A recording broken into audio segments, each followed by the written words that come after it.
The stage was set for what most assumed would be just another routine episode of The View.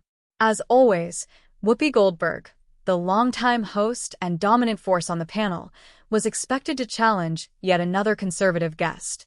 But this time, the guest wasn't just any political analyst or commentator. This time, it was JD Vance.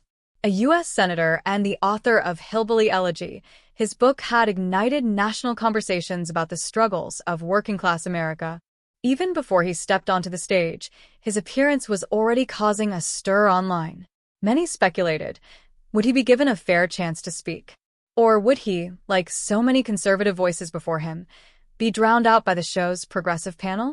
As the cameras rolled and the bright studio lights illuminated the set, Whoopi settled comfortably into her chair, exuding the confidence of someone who had done this 1,000 times before. Known for steering discussions, shaping narratives, and swiftly rebutting opposing views, she was in her element. Across from her, JD Vance sat composed yet intensely focused, fully aware of the challenge ahead.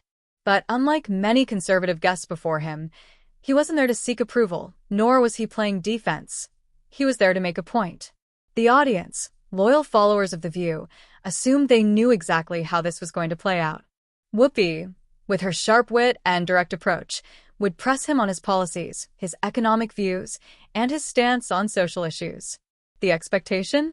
That he would fumble, struggle to justify his beliefs, and in the end, reinforce what they already thought about him. But something about the energy in the room felt different. A quiet tension filled the air, an unspoken anticipation lingering in the background. And what followed? No one, not even Whoopi herself, was prepared for it. The conversation started as expected, with the usual pleasantries. Whoopi, a veteran of televised debates, led the opening questions, pressing JD Vance on his rise from poverty to political prominence. But beneath her composed tone, there was a distinct edge, subtle but deliberate. She was setting the stage for what was coming next. The audience, sensing the shift, leaned in. They knew Whoopi was about to strike. And then she did. With a knowing smirk, she leaned in slightly, her voice laced with condescension. You talk a lot about the working class, about so-called real America. But let's be honest, JD. If it weren't for the very policies that you and your party love to criticize, do you really think you'd be sitting here today? Do you really believe that someone like you, from where you came from, would have had a shot without progressive policies clearing the way? The audience erupted into cheers and applause, a reaction so well-practiced, it almost felt rehearsed. Her co-host smirked, nodding approvingly. It was a tactic Whoopi had mastered, frame the argument in a way that made disagreement seem ridiculous, even ungrateful. The expectation? That JD Vance would scramble to defend himself. That he'd backpedal, concede a little, maybe even soften his stance. But he didn't. JD Vance didn't flinch. He sat perfectly still, letting the moment breathe. The applause faded. And yet he still didn't rush to respond. Instead, he tilted his head slightly, a small smile forming, not smug, but calculated. As if he had already dissected every word Whoopi had spoken before she even finished saying it. Finally, he leaned forward, his voice calm but carrying the weight of conviction. Whoopi, I respect the progress that's been made, and I'll never diminish the hard work of those who fought for equal opportunity. But I think you're making a fundamental mistake. Because, you see, success isn't something the government hands out. Success isn't something a policy can just gift to someone, it's earned. The shift in the room was subtle, but undeniable. Some audience members stopped nodding along. Their expressions shifted, more contemplative now. Even some of Whoopi's co-hosts exchanged quick glances, sensing that JD Vance wasn't playing the role they had expected. Whoopi, unwilling to lose control of the conversation so early, was quick to counter. Oh, come on. You really believe that? You don't think programs like education funding, job initiatives, and civil rights laws made it possible for people like you, people from struggling backgrounds, to even have a shot? You don't think the government had anything to do with that? JD Vance met her gaze, unwavering. Whoopi, here's what I think. If government programs alone could lift people out of poverty, then why, after decades of those very programs, are entire communities still struggling? Why are the people I grew up with, the ones I wrote about, still facing the same problems they did 30 years ago?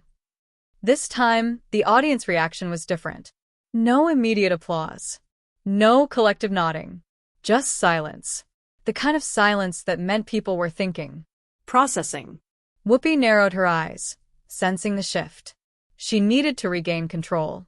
You're twisting my words, JD. I'm not saying people don't work hard. I'm saying they need a fair shot.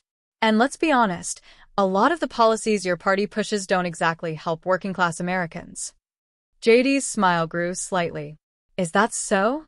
Because the people I talk to, the families I grew up with in Ohio, the ones who feel left behind, they tell me something different. They tell me that when policies create dependency instead of opportunity, it doesn't empower them, it traps them. A murmur spread through the crowd.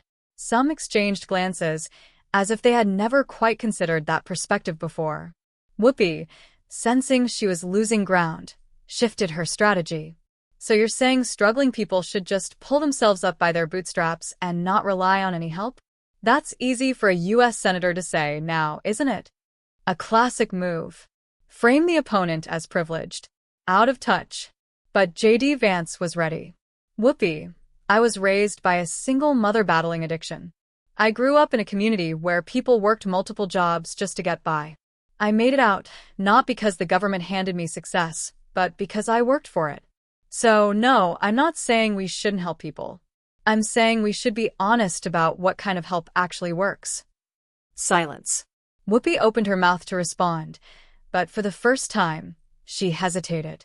This wasn't going the way she had planned. Something in the air had changed, not in JD Vance's favor necessarily, but in favor of something far more dangerous. Doubt. For the first time in a long time, some of the View's most loyal audience members were questioning what they had always been told. And Whoopi knew it. The battle wasn't over. But something significant had just happened. JD Vance had done what few had managed before. He had disrupted the script. Just blind applause. It was murmuring, the sound of people reevaluating what they had just heard. The script, the predictable narrative that had played out on The View for years, was unraveling in real time. Whoopi shifted in her seat again, gripping the armrest slightly, her confidence visibly shaken. This wasn't the debate she had prepared for.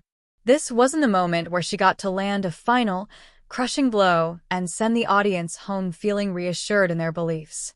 Instead, JD Vance had done something much rarer. He had made people think. Sensing that they were running out of ways to put him back in the expected box, Whoopi finally let out a small chuckle and leaned back. Well, JD, I think we'll have to agree to disagree, she said, her voice carrying a forced lightness. But I have a feeling this conversation isn't over. JD Vance simply nodded. I don't think it is either. And with that, the segment ended, not with the usual victorious applause from the panel, not with JD being dismissed as just another conservative talking head, but with an unsettling silence. A silence that, for once, Whoopi Goldberg and The View did not control.